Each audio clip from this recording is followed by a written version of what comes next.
Om Ajnana-timirandasya Jnananjana Shalakaya Chakshurun Militam Yena Tasmai Shri Gurave Namaha Siddhantotpala Saranitya-rasikam Hangsam Vilasatmakam Audaryakya Sudhama Sevaka Dhanam Vishrambha Bhakti Pradam Yacha Yukti Vichakshanam Tvagavido Vaishishta Shaktya Sada Vandeham Tripurari Namaka Yatim Shri Bhakti Vedantinam Nama Om Vishnu Padaya Krishna Preshtaya Bhutale Swami Shri Bhakti Vedanta Prabhupadaya Te Namaha Gurvagyam Shirasi Dritva Shaktya Vesha Swarupine Hare Krishna Ti Mantrena Paschatya Prachatarine Vishvacharya Prabharyaya Divya Karunya Murtaye Shri Bhagavatam Madhurya Gita Jnana Pradayine Gaura Shri Rupa Siddhanta Sarasvati Nishevine Radha Krishna Padam Bhoja Bringaya Gurave Namaha Vancha Kalpatarubhyascha Kripa Sindhubhya Evacha Patitanam Pavanebhyo Vaishnavebhyo Namo Namaha Vande Shri Krishna Chaitanya Nityananda Sahodito Godadaye Pushpavanto Chitro Sangutamonado Hare Nama Hare Nama Hare Nama Eva Kevalam Kalo Nastyeva Nastyeva Nastyeva Gatiranyata. So welcome again, Krishna Kumari, and anyone who is watching on YouTube or who will listen later to the podcast. This is part 4 and the last one of Gaudiya Vaishnavism in numbers. And I have thought of some lists for today. And first I want to just tie in with the previous episode a little bit. It was about I was going from Swayam Bhagavan Shri Krishna and down to where we are, and connecting all the dots between. There are several Vishnu manifestations in between Krishna and us, and I think I want to make a correction because I said that Kshirodakashayi Vishnu would be the kind of the last manifestation of Vishnu, but I think Anantashesh actually might be, and Anantashesh is a very interesting name because Ananta means unlimited or infinite, without end, literally, and Shesha means remainder. So after all these Vishnu form, like Swayam Bhagavan, and then the two sets of Chaturvyuhas, and then the 20 other forms that come out of the second Chaturvyuha, and then the 3 Purusha avatars. So like when you have all of those, then like Shesha means like remainder. So like whatever is left after all of that is still infinite, and it is represented in Anantashesha. So the kind of the infinite remainder of the absolute. And of course, Garbhodakashayi Vishnu is resting on him.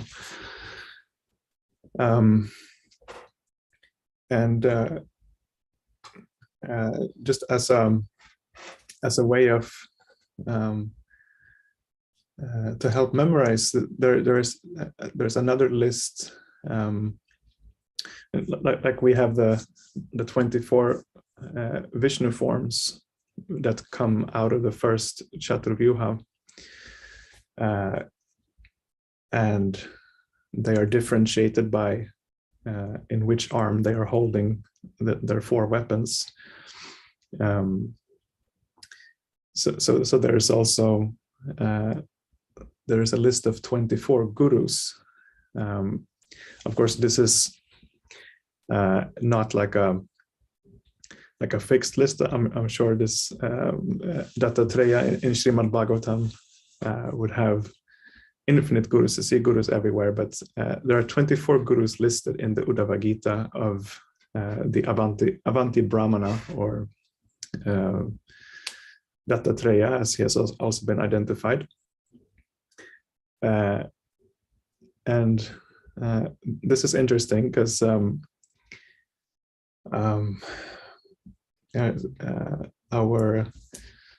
Padmanabha Maharaj has kind of made a funny way of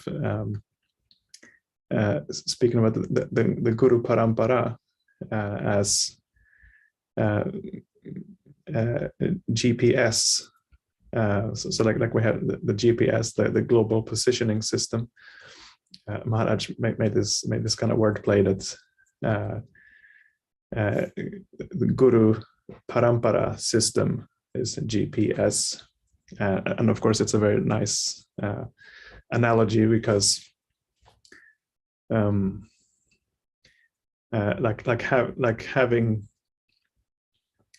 kind of fully imbibing the teachings of the Guru Parampara, then you kind of you know where you are, and you know where you're going, and so it is like having a GPS. And so in this chapter in the Bhagavatam, where the 24 gurus are listed, like it's talking about how you can't learn everything from one guru, and of course the teaching is to have one Diksha guru, but then like the more you focus on your one guru, you will be able to see more gurus around you. Like you will be able to see your one guru in other people, in other things you observe.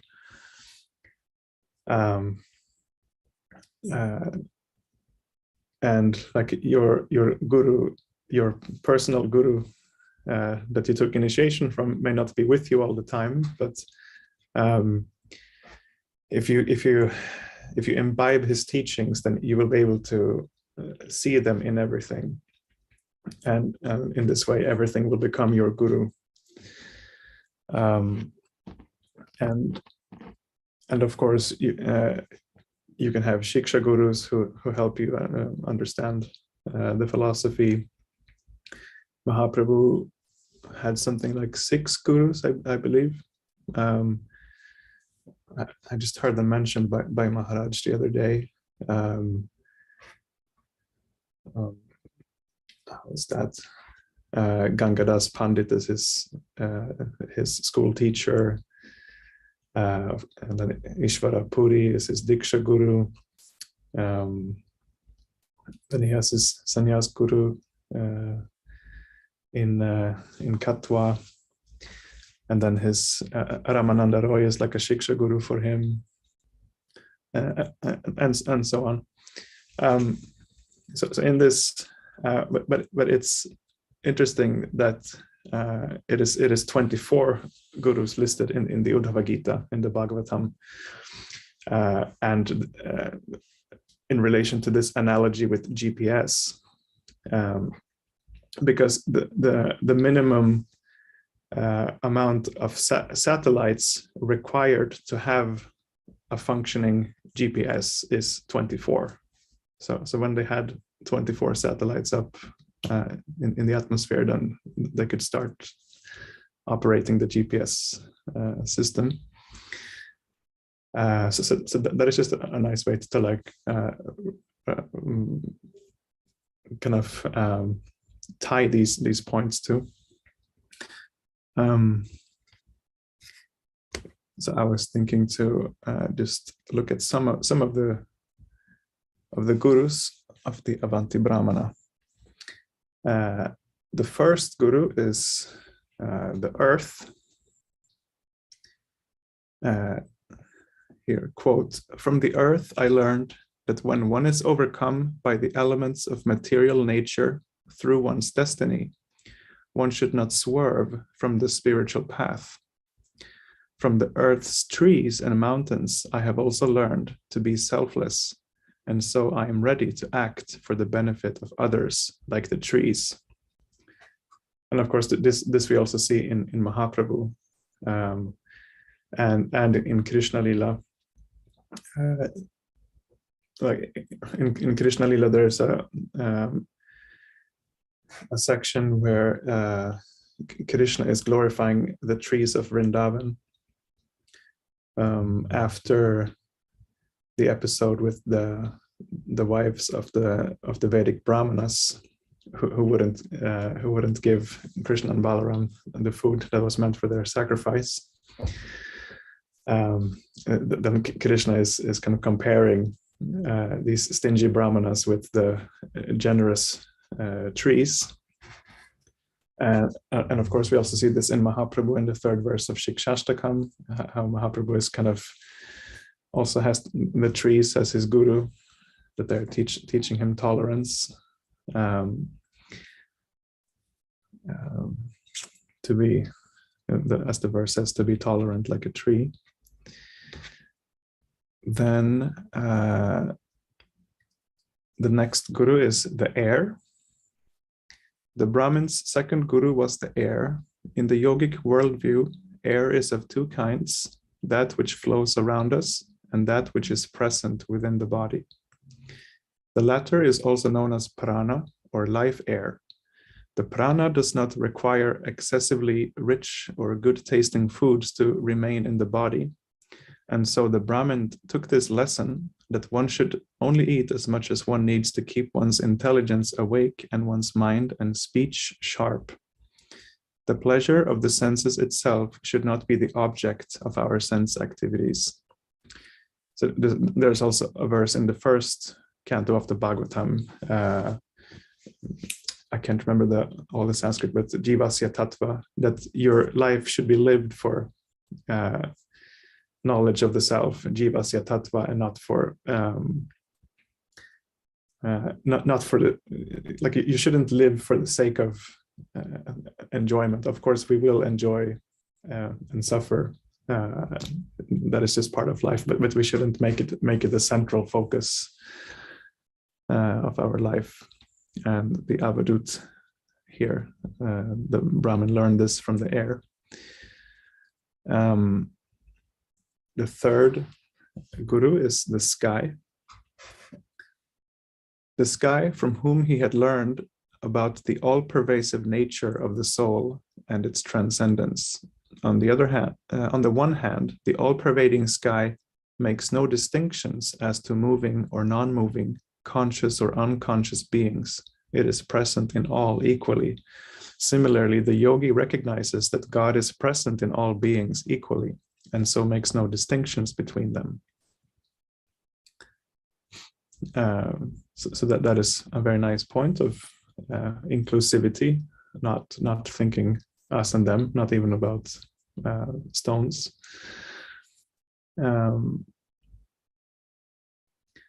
The fourth guru is water. The Brahmin's fourth guru was the water, with its natural purity and purificatory qualities. In its natural state, water is clear, refreshing, and sweet. Saintly persons are similar to water in that they are simple, pure, and kind. Moreover, the Brahmin said, they transform and sanctify every place they flow. The Sanskrit word for holy place is tirtha, which means a crossing. India's many holy rivers were considered places where one crossed over into the spiritual realm. In the Bhagavatam, King Yudhishthira says this to saintly uncle Vidura.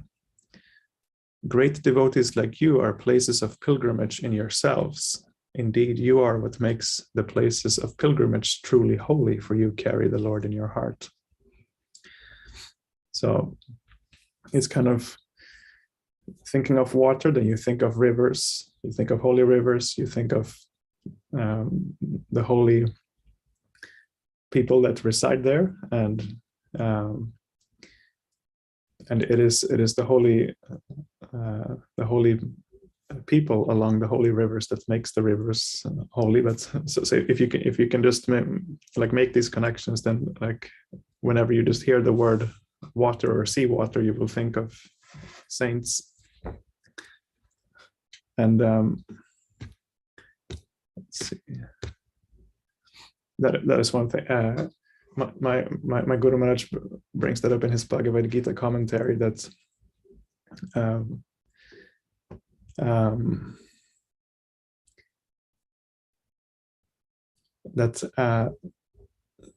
we should kind of train our mind so that everything reminds us of Krishna. And like I was thinking of one way to do that is to is that like when you try to focus on Krishna, but you kind of start thinking about other things, then kind of try to see how that happened, like in what way. What were you thinking about Krishna that made you think about something else, which in turn made you think about another thing, and so on. So that you take that thing and you flip it around, so that when you think of that thing again, you think, oh, actually this can remind me of Krishna if I just reverse the process.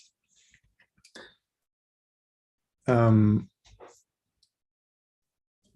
fifth guru is fire. From fire, the Brahmin said he had learned about not allowing himself to be affected by the things he consumed. A sage who has been made spiritually effulgent like fire through austerities develops infallible powers of digestion. Even if he eats inedible things, he is not negatively affected.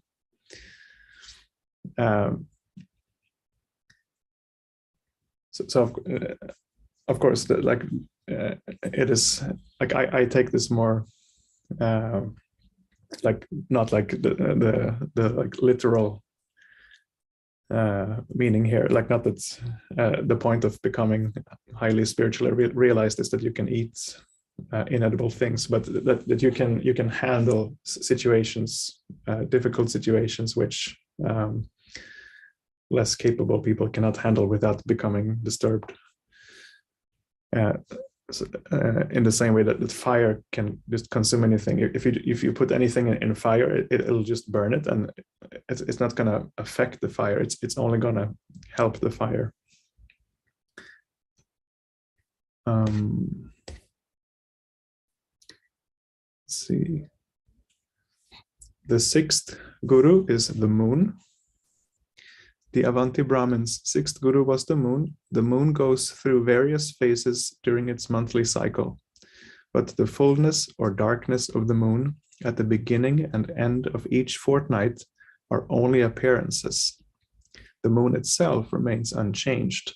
Similarly, each of us is a spiritual being that essentially remains unchanged even through all the changes of the body. So that's a very simple analogy. There is the Bhagavad Gita verse quoted here also in a commentary, that just as we pass from early age to old age, the body, the soul does not change. In the same way that the moon may look different in different times of the month, but it's always the same moon. So that is something we can be reminded of when we look at the moon. I think we are like now somewhere, I think it's like half moon or something right now, like midlife. The seventh guru is the sun. The sun evaporates large quantities of water with its potent rays, but then release it to the earth in the form of rain. In the same way, a yogi may take possession of all types of material objects, but redistributes them when a worthy person in need is present. Thus, both in accepting and giving up the objects of the senses, he is not entangled. And this is, of course, very reminiscent of the verse in Bhakti Rasamrita Sindhu that defines Yukta Vairagya. That is a very important term. That it means to give up things by engaging them is kind of the translation. Sometimes it is confused with another idea that is called Arop Siddha Bhakti. Because Yukta Vairagya means that you are not attached to the things that you are engaging in Krishna service, like not materially attached. So like, for example, if someone likes to play guitar, and they don't want to give it up because they have a material attachment to it, it is not Yukta Vairagya to play guitar in a kirtan, for example, but it can be Arop Siddha Bhakti to do so. So it's nothing wrong, but it's good to know what is what, so that we stay aware of where we are and where we are going, and not get ahead of ourselves. Arop Siddha Bhakti, the second thing is to assign bhakti to something that is not inherently bhakti. Things that are inherently bhakti are things like Shravanam, Kirtanam, Smaranam, to hear about Krishna, to chant Krishna's names, talk about Krishna, remember Krishna. Those things are inherently bhakti. They cannot be made into bhakti because they are already bhakti. Something like playing guitar is not bhakti in itself, but you can engage guitar playing in bhakti.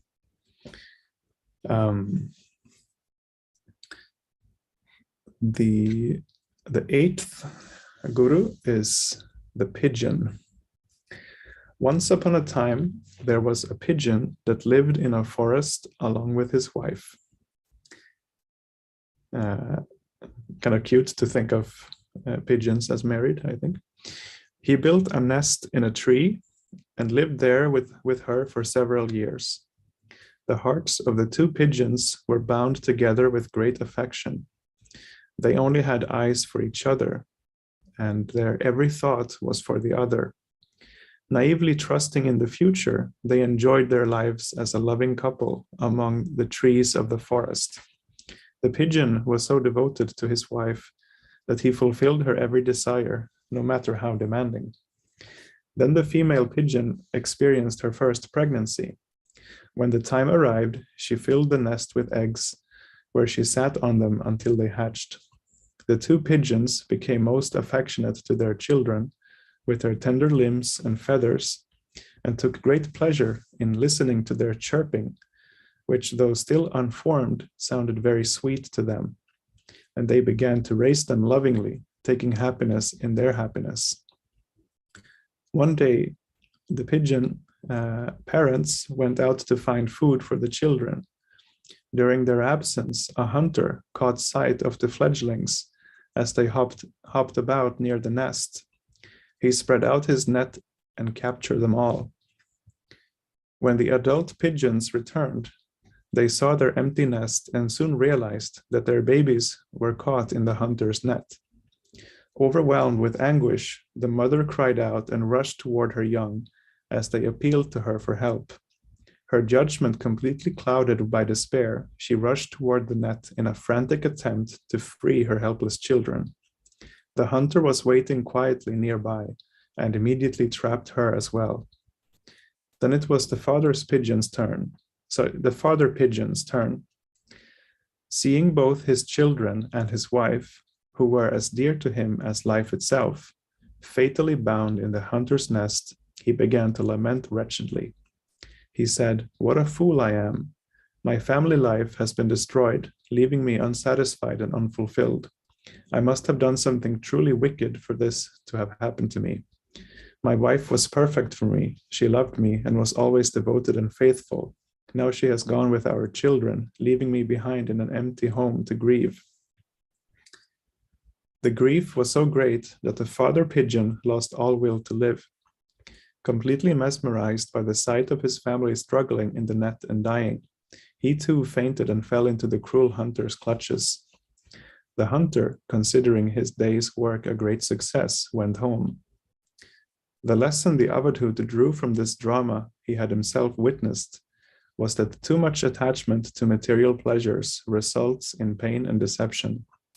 He used the word kripana or miser to describe the attitude of the pigeon, recalling the words of the Upanishads. O Gargi, one who goes through life and dies without coming to know the imperishable supreme truth is truly a miser.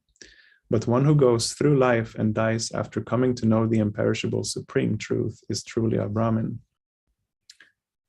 So, of course, this is a very harsh story, and it's with something of a jnana emphasis, like emphasis on renunciation and detachment. Of course, if this was a bhakta pigeon, it's there's nothing nothing wrong with how the pigeons reacted, and of course it's completely natural. But it's anyway showing if that is whether it was a hunter or just time itself. If you are absorbed only in caring for things that come and go, then you will not have anything, any lasting sense of self or happiness.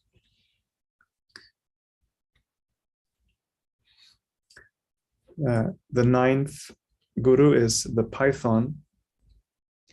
The avadhut's ninth guru was the python.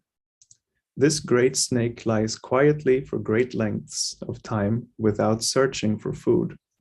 Rather, it waits for its prey to come to it. If nothing comes to it, it is capable of tolerating hunger. Bhaktisiddhanta Saraswati states, most of us are furtive in our eagerness to satisfy our ever-demanding senses. We should learn to tolerate these demands without giving in to them.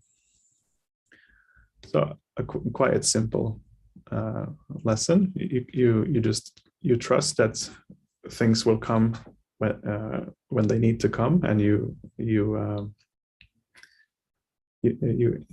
trust Krishna in that, and take opportunities as they come. The 10th guru of the Avanti Brahmin is the ocean, from which he learned that one should not be disturbed by the thoughts and desires that constantly enter the mind. In the rainy season, the rivers constantly enter the ocean without raising its level. In the dry season, the rivers are reduced to a trickle, yet the ocean's level is not diminished. So too does a self-realized sage remain level-headed in all circumstances because of his deep understanding of his eternal spiritual identity. And of course, this is the same teaching as in the end of the second chapter of Bhagavad Gita, which Shripad Ashram Maharaj has been going through here recently. Krishna says in a verse there, the ocean is constantly being filled by the rivers that flow into it, but it remains deep and unchanging. Similarly, one who recognizes that sensual desires are constantly flowing into him will attain peace. and not the person who increases his desires by attempting to fulfill them all. So we can fulfill some of them, but not all of them. And very nice contrast here. The 10th guru was the ocean. The 11th guru is a moth. So from something very, very vast to something very, very small. And you can learn from all of them. The Avadut took this lesson from the moth. The sense objects attract us with their beauty, but they lead to our destruction, just as a moth is drawn into the light of the fire to its death.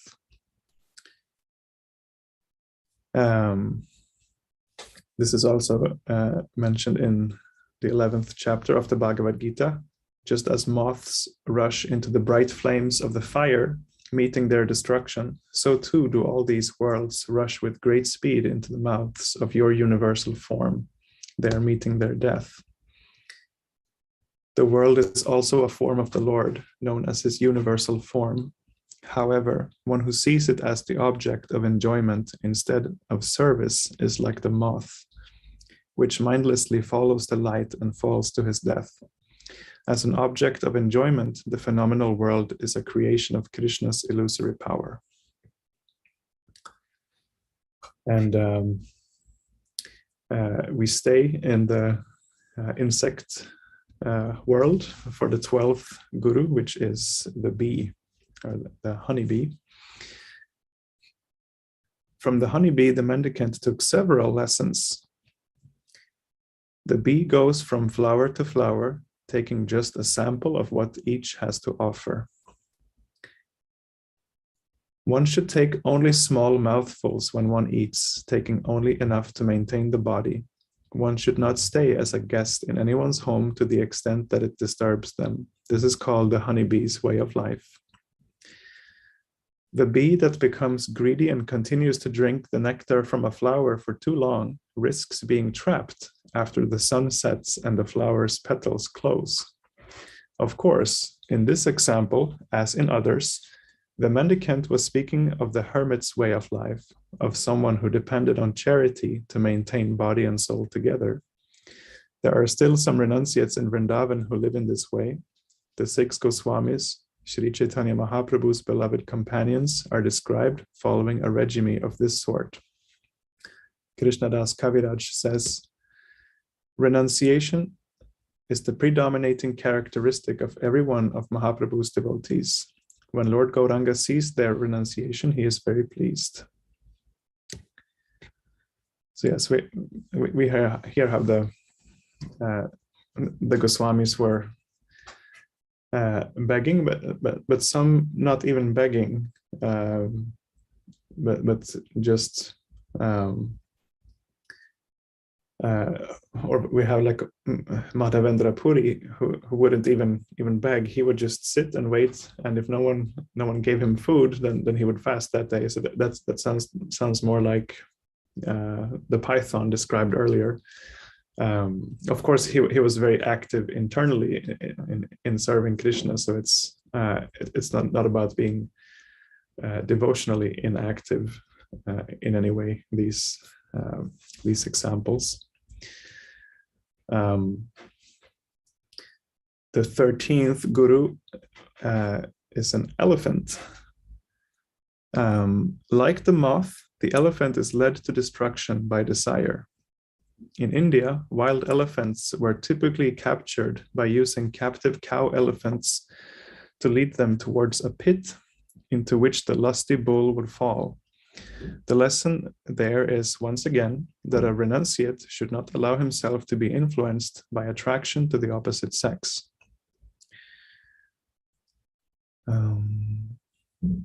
For the householder, of course, the lesson is the same. One should remain satisfied with one's spouse as long as they are true partners in the cultivation of spiritual life.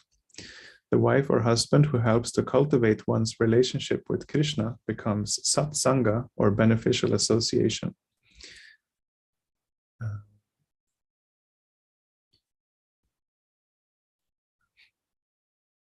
It says, on the other hand, if one quits one's husband or wife because they interfere with one's sensual pleasure, then this will not lead to auspiciousness.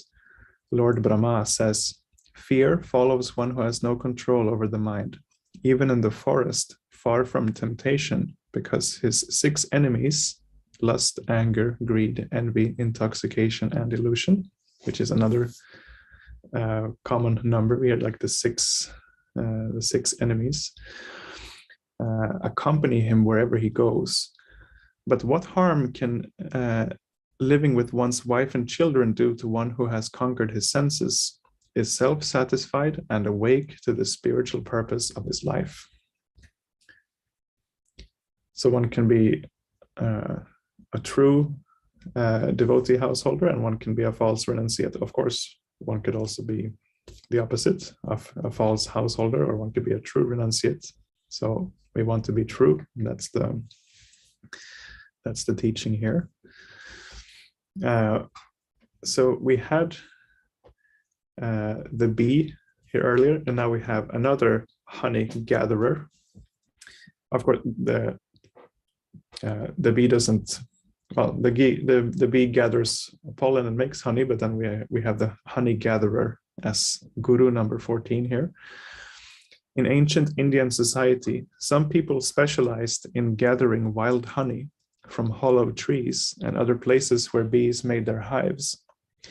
The Avadhut said to the king, some miserly people are like the bees who gather honey and store it. They neither enjoy this wealth themselves, nor do they share it. What happens is that to them, what happens to them is that someone else comes along and takes everything they have, like the honey gatherer who takes all the bees' accumulated honey. The holy mendicants who come to the householders and ask for charity give them the chance to engage their wealth in productive ways that will bring them eternal benefit. So that is the bhikshu, the monks who beg from door to door. They will engage whatever they get in Krishna service. So in this way, they're engaging everyone in Krishna service. This is also a way one can think of one's work. For example, if one is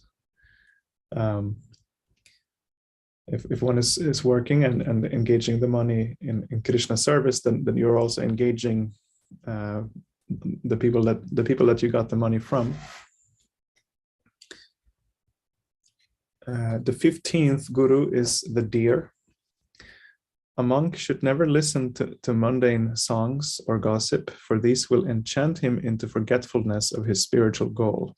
In ancient India, hunters would play a flute or some other musical instrument to attract the deer, which they would then kill. So that's the analogy here. It's like you may hear some sweet tune, and it is like the deer hunter using a flute to attract you into material pleasures, and then kill you in the analogy, but of course bring you away from a spiritual life, which is like death. The 16th guru is the fish. The lesson given by the fish is not to be too attracted to nice foodstuffs. The fish sees the bait, but not the hook. Of all the senses, says the Avadhut, the tongue is the most difficult to control. Someone who has been able to overcome the desire to please all the other senses will still be tempted by the tongue. So this we hear in Srila Bhaktivinoda Thakur's Prasadam prayer that we say every day before honoring Prasadam, that the tongue is the most difficult to control. But Krishna is so merciful that he comes in a form that captures the tongue through Krishna Prasadam. And of course, we are meant to to kind of transcend that kind of relationship that we are simply seeking for material enjoyment, and Krishna is catching us by coming in a form that looks like material enjoyment. It is like the verse in the Bhagavatam that says that that a sort of like a mundane type of relationship with a spiritual person is still the doorway to liberation, but it doesn't mean that you will attain liberation by maintaining a mundane relationship with a spiritual person. But for, like in the beginning, it may be mundane. Like you may have the same kind of affection for your guru that you would have for a family member, like a father or mother or brother or so. But you will gradually transcend that. But it is very good and important to have that in the beginning.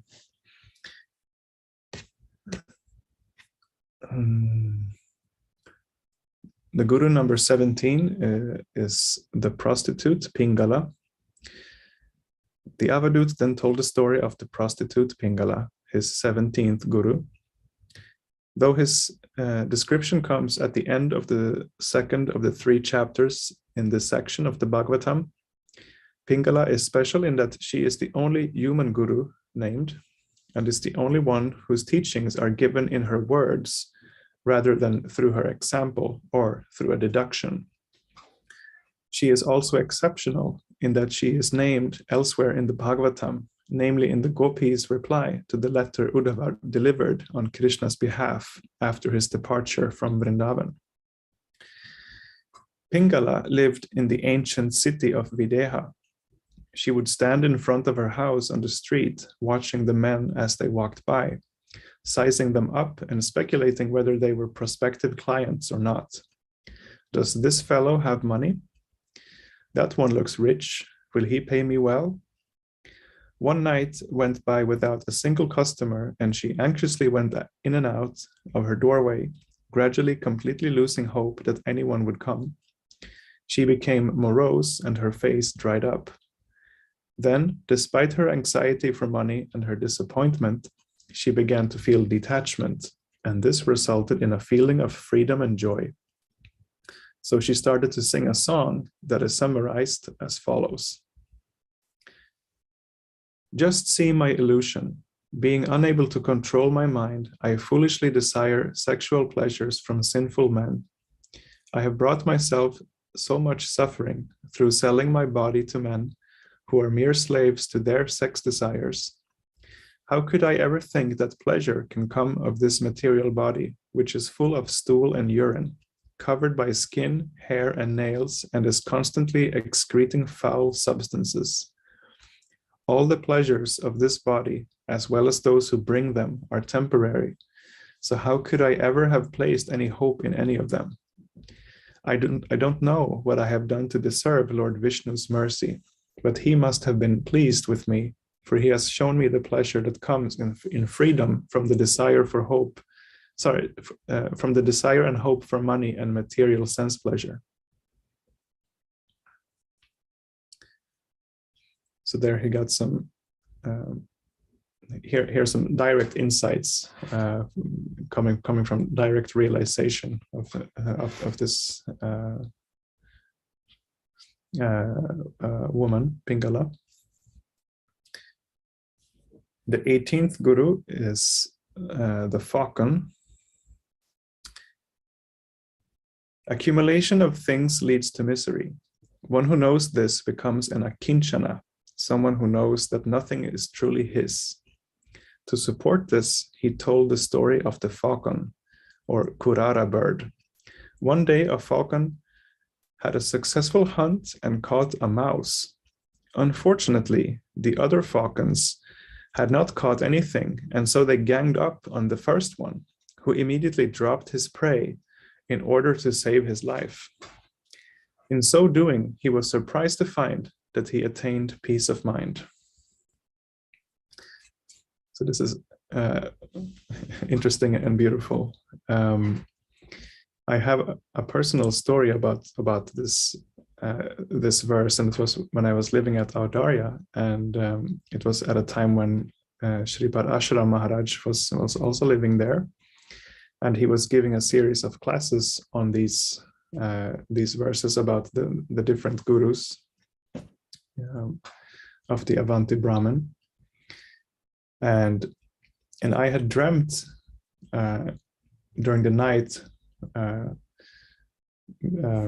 before this date that he gave the class on this verse, and I saw in my dream an animal that had caught another animal, but then a bigger animal came, so the smaller animal dropped its prey.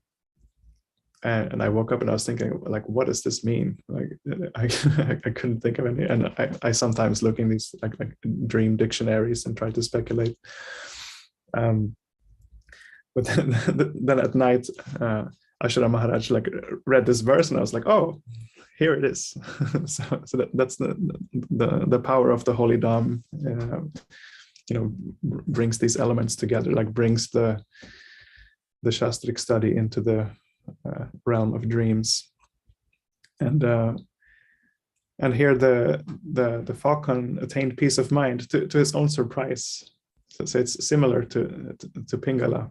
Like he had to give up what he had accumulated, but he dropped it and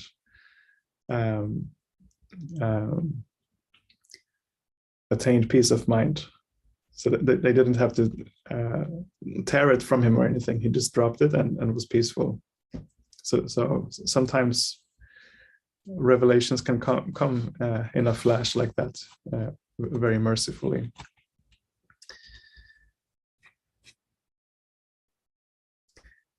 The 19th Guru is the innocent child.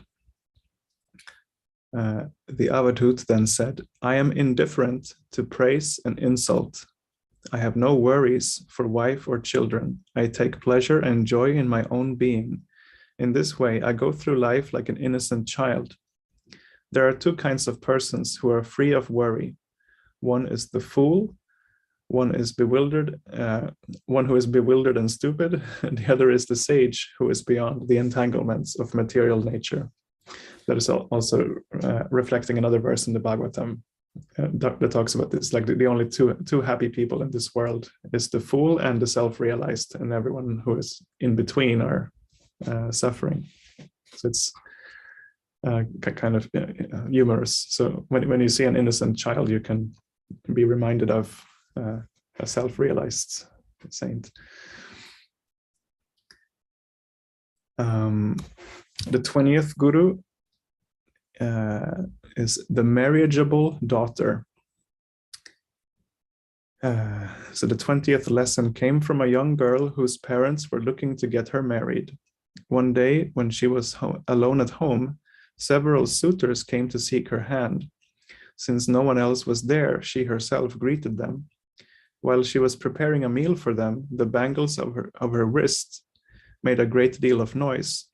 Ashamed that she was making a sound that disturbed her guests and suitors, she broke her bangles one by one, leaving only a pair on each wrist. When she returned to cutting vegetables again, however, the bangles again made a sound, so she slipped another off each wrist, leaving only one.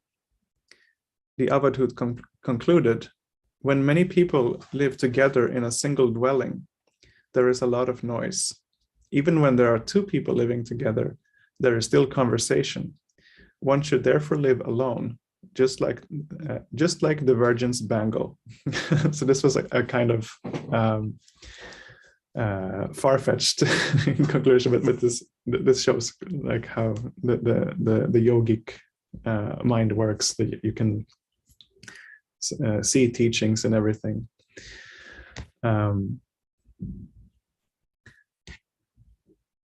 And of course, we are not, as devotees, we are not striving to live alone, but to have sadhu sangha. But and there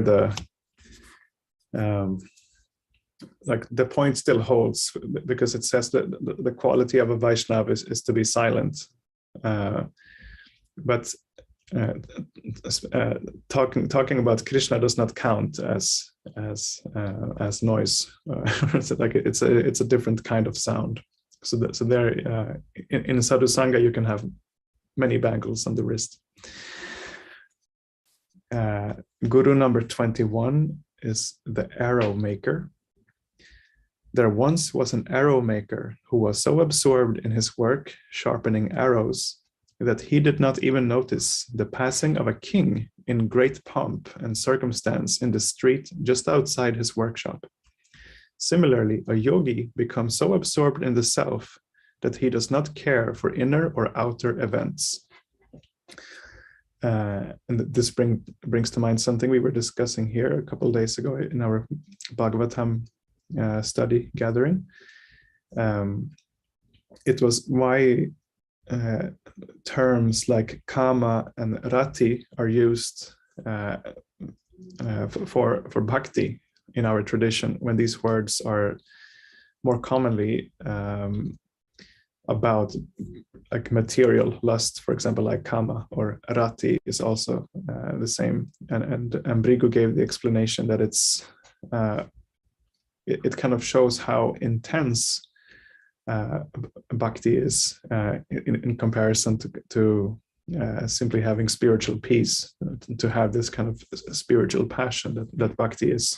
So these kind of words that may seem inappropriate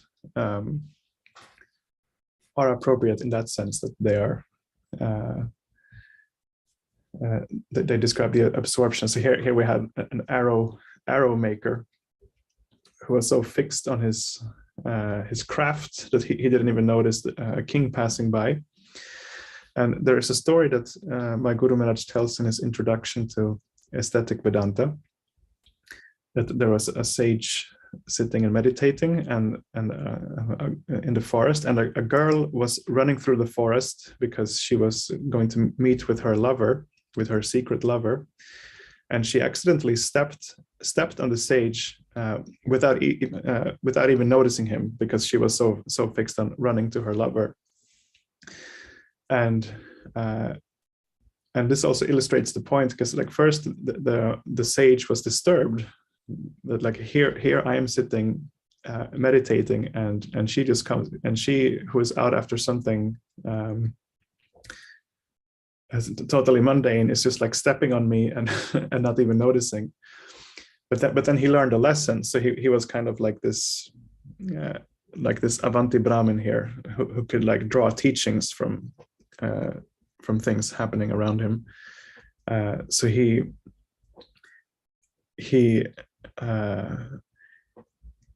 the teaching for him became that how much absorbed must she be in what she's doing if she doesn't even notice that she's stepping on me. And it means that she is more absorbed than I am, because if I would have been truly absorbed in my spiritual practice, I wouldn't have noticed. Well, first of all, I wouldn't have been offended, and second of all, I wouldn't even have noticed that someone was stepping on me if I'm absorbed in meditation fully. So we have to become as or more absorbed in how people are absorbed in their material things, or how absorbed we are in material things. We have to become that absorbed in spiritual things. Number 22 is the snake. From the example of the snake, the Avadut said he learned that a renunciate should live alone, without any fixed home, with invisible movements, without depending on anyone, and speaking little. He says, building one's own home is a source of distress. Ultimately, it is a failure because no one lives forever. The snake sets the example of living in a home made by someone else. He enters that home and lives there happily. This I can testify to in Madhuvan, where the snakes comes and like lives in like up like between the ceiling and the roof, like in the spaces there, the snakes can crawl in and make make a living space there. Of course, again, here the teachings are kind of jnana oriented, but they have their bhakti application as well by speaking of the spirit of renunciation that is there, even if you engage things in Krishna service.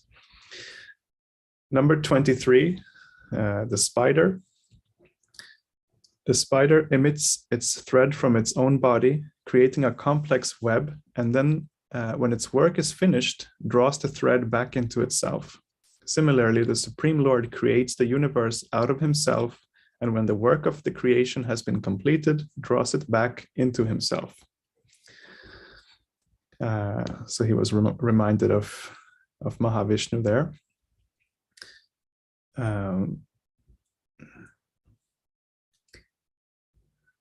And then the last one is the story of the wasp. It's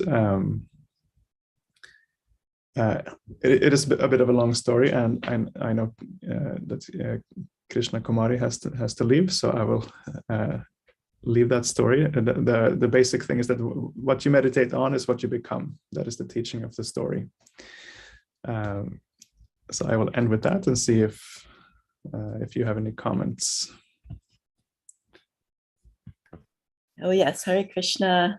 Oh, I just wanted to really thank you for this whole series of classes. It's been very instructive and really interesting as well to explore Gaudiya Vaishnavism in numbers. And from this class, I really liked the GPS analogy with the Guru Parampara system. And I could really see that. How that fit together, and also, the 24 gurus. It's such a nice meditations and really instructive to go through those periodically. It really reminds us of how to train our minds, like your Guru Maharaj was saying, so that everything reminds us of Krishna. And back and forth like that. It really changes our perspective from material conception to spiritual conception. And so I really appreciated that as well. And thank you for sharing your dream that you had about the falcon. And I was just wondering, did you attain peace of mind from your dream? Not from my dream. I was more curious. I would just woke up with curiosity, and then kind of the answer came when Ashram read the verse, and that gave just some amazement. It was just a cool experience, which made me remember that verse. Right.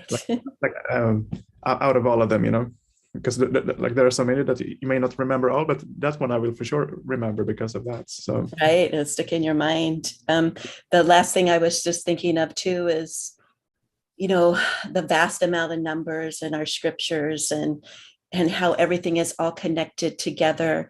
But ultimately, it leads us back to one number, which is the Supreme Personality of Godhead, Krishna. And so, I thought about it, how everything kind of gets reduced to that, but that's not really the right word, but because the one becomes, again, the many, many, many. So, yes, I guess as to use a term that Maharaj, Padmanabha Maharaj often uses, is everything converges in that. Yes. Instead of being reduced, but it converges. Yes, nice. So anyway, I do have to go. I'm sorry, but I wish it could go on and on. Yes. So thank you again. Hare Krishna. So hope you do more classes. Yes. Okay. Thank you so much for your blessings and appreciation. Thank you. And thank you, everyone. And I will end here. Gaura Haribol.